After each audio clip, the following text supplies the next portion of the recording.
Donc cette fois on va voir l'interface web. J'ai choisi de prendre mon téléphone pour filmer l'écran, tout simplement parce que c'est plus simple pour moi pour vous montrer ce que je veux. Donc la première chose à faire, c'est de se connecter sur le site. Voilà, donc on arrive sur l'interface web qui remplace un menu d'un jeu traditionnel. Donc par exemple, si je veux lancer une course, donc la première chose à faire, c'est de choisir ma série. D'accord ? Donc dans la liste. Alors là c'est un peu tout en vrac. Donc, le meilleur moyen c'est d'aller dans Series. Vous cliquez sur Series et là vous avez absolument toutes les séries. Alors il y en a plein. Et par contre c'est classé en fonction de votre licence. Par exemple si vous commencez, vous êtes rookie, vous cliquez sur le R et vous emmène directement aux courses rookie. Voilà. Alors s'il y a des circuits à acheter, c'est écrit Purchase Required. Donc soit vous achetez les circuits, soit vous oubliez. Et là par exemple la série, donc on peut utiliser le plus pour ouvrir les détails comme c'est le cas ici. Donc cette série ici, je vais la choisir. Alors pour la choisir, comment on fait? On va cliquer sur session. Voilà, donc là je vois sur session tous les serveurs qui sont ouverts en practice. Donc en Europe il faut prendre cela. Sinon USA vous allez avoir un temps de réseau plus important, un ping avec plus de latence, ça va être moins confortable. Vous risquez de voir les concurrents clignoter à l'écran. Donc qualifie, là, si vous cliquez sur les lignes rouges, ça vous engage. Donc là, celle-là par exemple, elle démarre à 1h30 PM, donc après-midi. Donc là, c'est dans très peu de temps, 13 minutes pour se préparer. Donc c'est un peu short. Vaudrait mieux aller faire quelques tours en practice.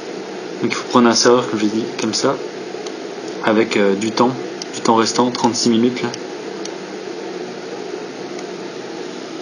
Après vous avez time trial, donc ça c'est vous faites 4 tours, enfin ça dépend du circuit, vous faites plusieurs tours, il prend la moyenne et il y a un classement time trial. Et sinon les courses, donc là vous voyez les courses c'est toutes les heures. Voilà. Faut bien regarder l'heure de droite. Donc une fois que vous avez sélectionné la série, alors moi je l'ai déjà sélectionné là, sinon il suffit de cliquer sur sélectionner, ou alors vous la choisissez dans la liste là, mais il fallait retrouver le nom parce qu'il y en a beaucoup. Mass backup. Tout ce qu'on a vu précédemment, c'est vous avez la même chose en fait, concentré, tout est concentré ici. Alors vous voyez race, donc c'est toutes les courses, toutes les heures. Qualification, donc c'est ce qu'on a vu avant, avec là où on sait qu'il y a déjà 2 personnes qui se sont inscrites pour les qualifs.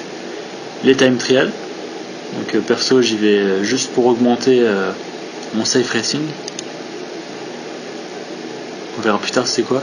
Et practice, donc là l'avantage, vous pouvez repérer le drapeau là et vous avez le temps, donc 5 minutes c'est un peu trop tard, donc vous descendez 34 minutes, il n'y a pas mieux, non il n'y a pas mieux, donc là il faudrait aller ici pour s'entraîner avant d'aller faire les qualifs à 2h30, puis la course à 3h.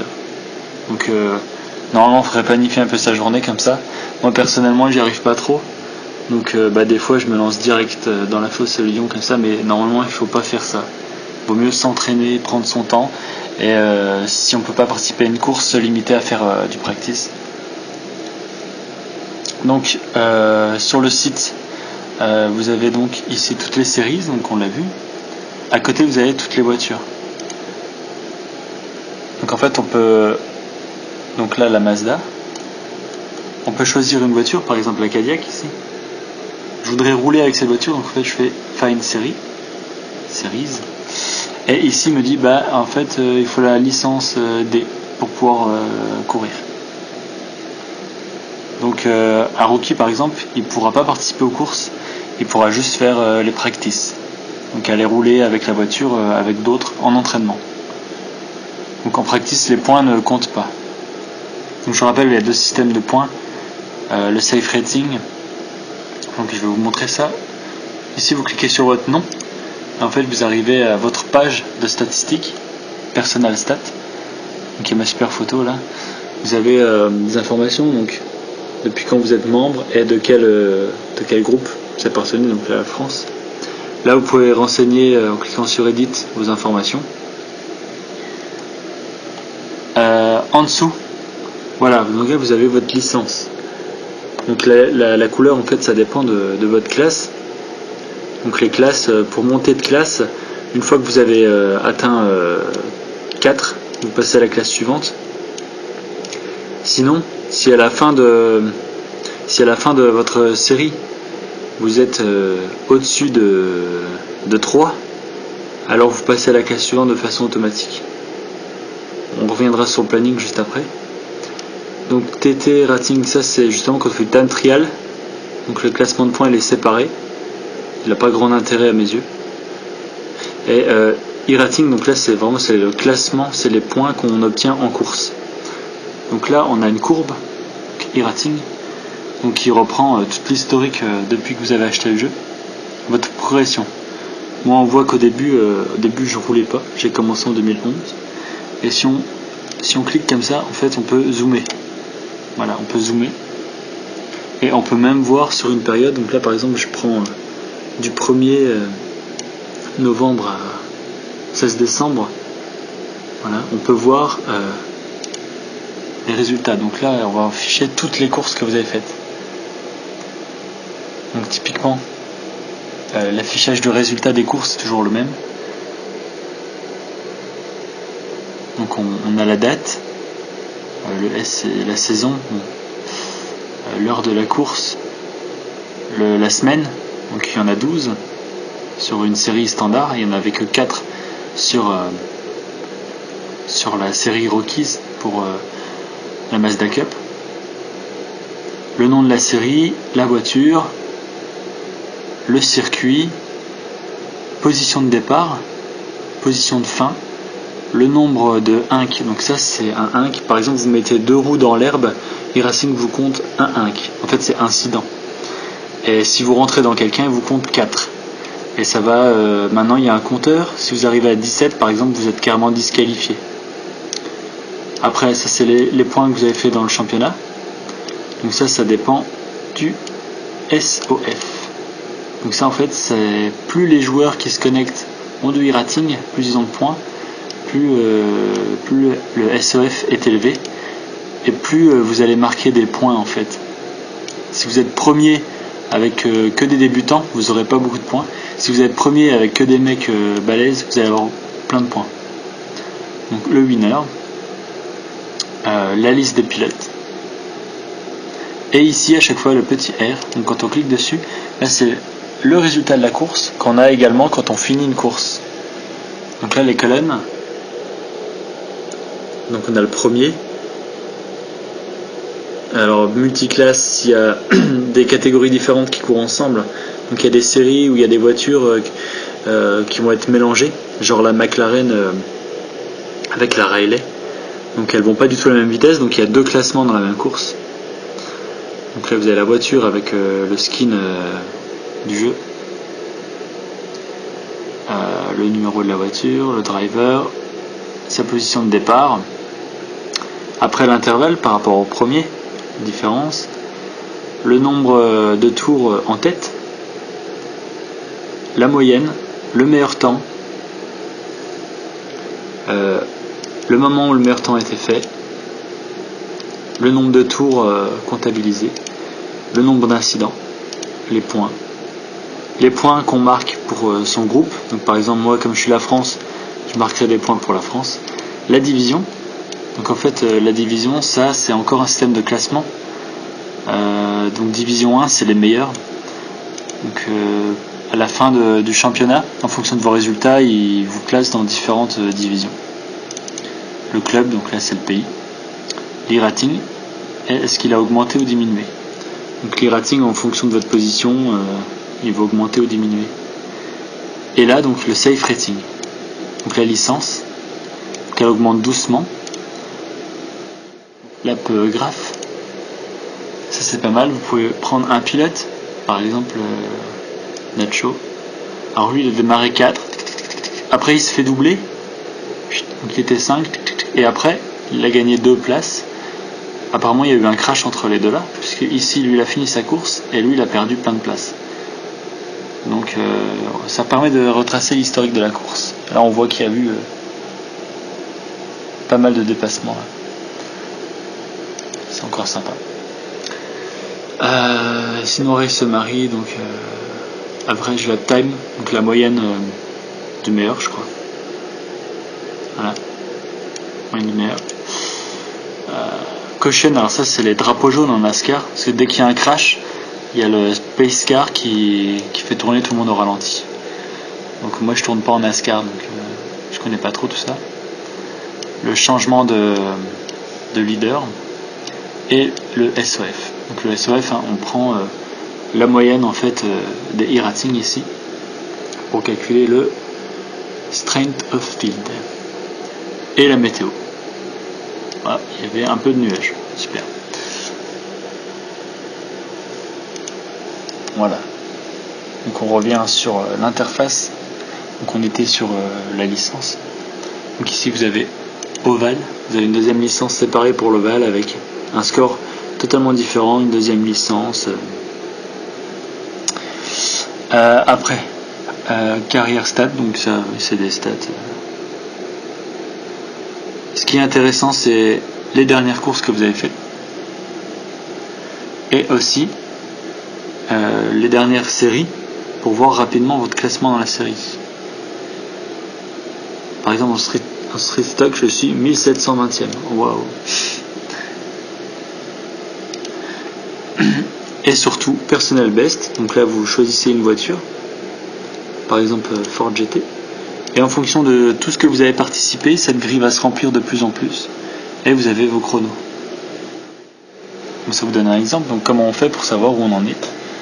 Donc quand on arrive sur série stats, ici on a une recherche. Donc là il a déjà mis la série Skip Barber, la bonne saison. Alors quel circuit je veux regarder. Alors là je mets All pour avoir vraiment le compte rendu général. Tous les clubs. Alors je suis en division 2, mais pour savoir où j'en suis vraiment dans le championnat, je mets All. Go. Donc là, il a rafraîchi le résultat en dessous. Et ici, il y a Mi. Donc je suis 144e sur le général. Donc après, voilà, il m'a mis en jaune. Donc je peux voir si je veux gagner une place, l'effort qu'il va falloir fournir. Puisqu'en fait, donc il y a une colonne championnat points. Donc il suffit que je compare celui qui est devant moi. Il a 736 points, donc il a un point de plus que moi. Et après ceux qui sont au-dessus, ouais, je peux gagner pas mal de places si je veux jouer le championnat. Je sais un peu quel effort il faut fournir pour monter. Et en venant ici entre chaque course, on peut voir où on en est. Alors il faut prendre en compte aussi que, comme je vous ai dit, sur les 12 courses du championnat, on a besoin qu'en faire que 8. Donc après, j'ai rafraîchi la page, parce que j'ai trié là. Faut trier par championnat. Voilà. Si je retourne sur moi, en 144e, il faut prendre en compte que par exemple, voilà, moi j'ai pris que 6 départs. Enfin, j'ai participé à que 6 courses parmi les 12, sachant que les autres en ont déjà fait 7. Alors e-Racing, il va prendre les 8 meilleures courses sur les 12 pour à la fin du championnat. Donc ça, c'est à prendre en compte. Et après ici, on voit aussi le nombre de départs start. C'est-à-dire que moi, sur les 6 semaines, en tout, j'ai pris 27 départs.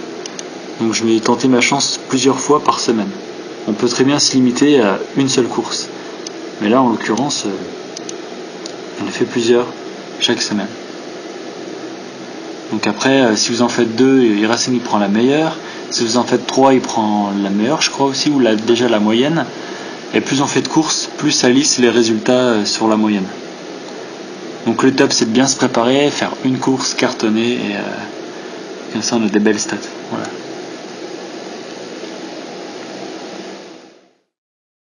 Donc sur la page principale, on a le dashboard ici. Alors dashboard, c'est plutôt pratique. On peut choisir de fermer ou de déplacer les fenêtres et tout. Bon, ça, je vous laisse vous amuser.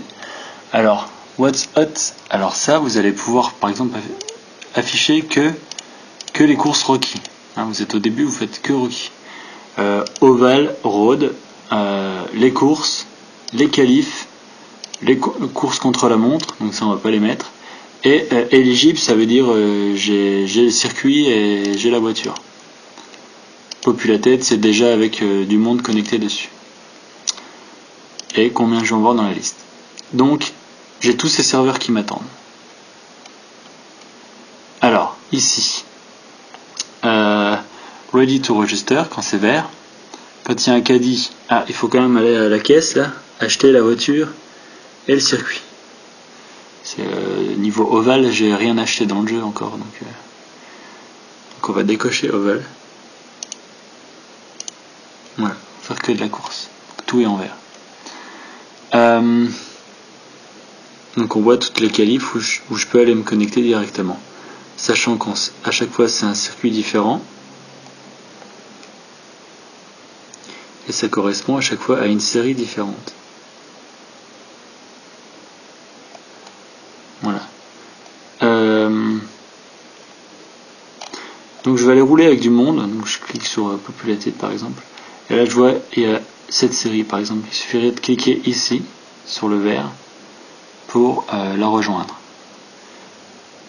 Donc là c'est une course. Donc je vais pas me tenter parce que si je la fais pas je vais sûrement perdre des points.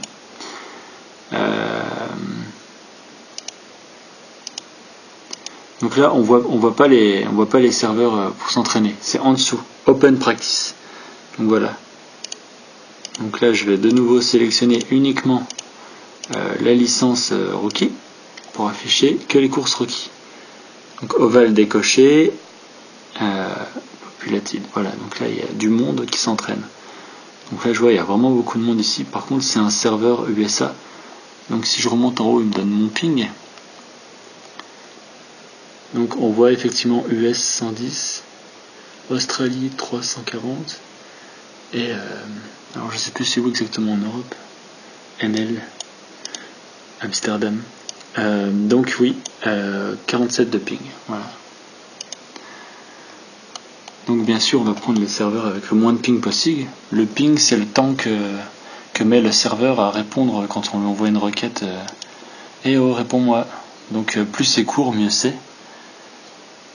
Sachant qu'à partir de 150 ça commence à être difficile, notamment alors là on est par exemple les courses US à 110 ça va encore, 150, 200 ça commence à être la limite, au-dessus vraiment on va commencer à voir les voitures sauter et tout, c'est pas très bon. Donc si par exemple je veux rejoindre 24 heures du fun 2 circuit Gilles Villeneuve. Si je veux rejoindre, alors il suffit de cliquer dessus. Alors, hop. Il finit dans 34 minutes. Donc je clique. Après donc c'est apparemment on a droit à plusieurs voitures. C'est une série multiclasse. Donc on va prendre la ref et on fait go. Et donc on voit ici ça change. Il faut attendre quelques secondes avant de lancer. Alors le briefing, je sais pas à quoi ça sert. Et ça c'est pour annuler en fait, sortir. Alors là il va se mettre en vert et on peut lancer le jeu. Et il se connecte. Alors l'astuce du jour, donc si vous êtes dans le jeu en practice par exemple, mais que vous voulez être sûr de pas louper en fait la prochaine course, simplement vous faites Alt Tab pour retourner sur le bureau. Alors le site il vous dit que vous êtes effectivement connecté. Là il suffit d'en fait de déclarer forfait, on va dire. En fait donc le jeu continue. Par contre ça va vous permettre de vous inscrire à la course ou au qualif qui arrive, de façon à ne pas les oublier. Parce que si vous dépassez l'horaire ici, il va falloir attendre la session d'après. Donc là ça va, il y en a beaucoup, mais des fois par exemple les courses c'est toutes les heures. Alors si on veut être sûr de ne pas louper la prochaine course, on peut très bien s'inscrire ici et continuer à rouler. Alors attention, c'est assez risqué parce que si jamais vous inscrivez à la course mais vous loupez le départ, vous risquez de perdre des points.